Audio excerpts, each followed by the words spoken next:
Assalamualaikum teman-teman. Yeay. Nama saya Angelika Purnama Dewi. Saya dari Prodi Bisnis Digital. Di sini kami ada tugas mata kuliah Dasar-dasar Teknologi Informasi.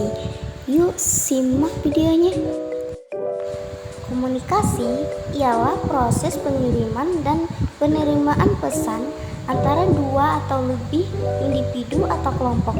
Tujuan utama komunikasi adalah untuk berbagi informasi, ide, gagasan, emosi, atau tujuan lainnya dengan cara yang saling dipahami. Komunikasi dapat terjadi dalam berbagai bentuk, termasuk lisan, tertulis, nonverbal, dan visual. Komunikasi lisan melibatkan penggunaan kata-kata dan suara untuk menyampaikan pesan.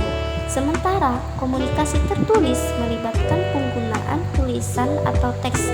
Komunikasi nonverbal melibatkan bahasa tubuh, ekspresi wajah, gerakan, dan kontak mata. Komunikasi visual melibatkan penggunaan gambar, grafik, atau simbol untuk menyampaikan pesan.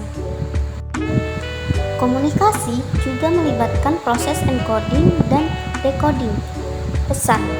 Encoding adalah proses mengubah pesan menjadi bentuk yang dapat dipahami oleh penerima, sedangkan decoding adalah proses memahami pesan yang diterima.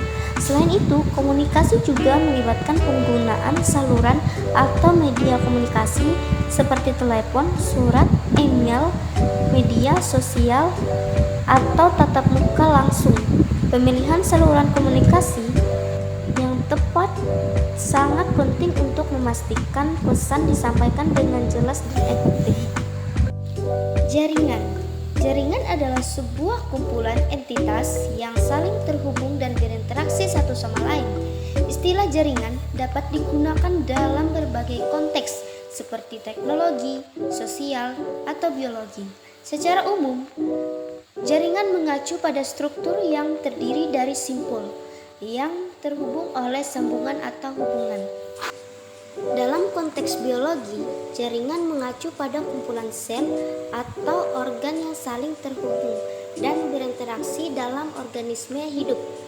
Jaringan ini berbentuk sistem berfungsi untuk menjalankan fungsi-fungsi tertentu dalam tubuh, jaringan saraf, jaringan otot, atau jaringan vaskular.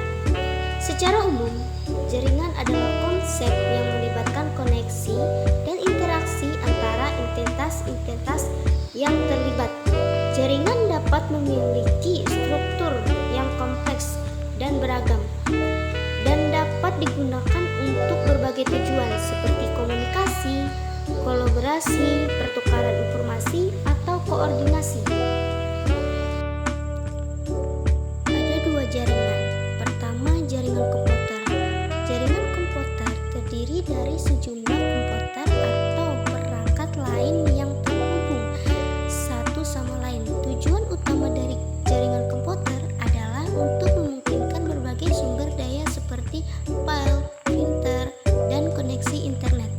Jaringan komputer dapat bersifat lokal, area network atau LAN, jika terbatas dalam suatu area fisik tertentu, atau bersifat luas, wide area network atau WAN, jika melibatkan area yang lebih besar, bahkan mencakup lokasi geografis yang berjauhan. Kedua, jaringan komunikasi. Jaringan komunikasi melibatkan infrastruktur yang memungkinkan pertukaran informasi antara berbagai perangkat atau sistem komunikasi. Ini dapat mencakup jaringan telepon, jaringan televisi, dan internet. Jaringan komunikasi memiliki peran penting dalam mendukung komunikasi suara, data, dan multimedia. Terima kasih, sekian dari saya. Assalamualaikum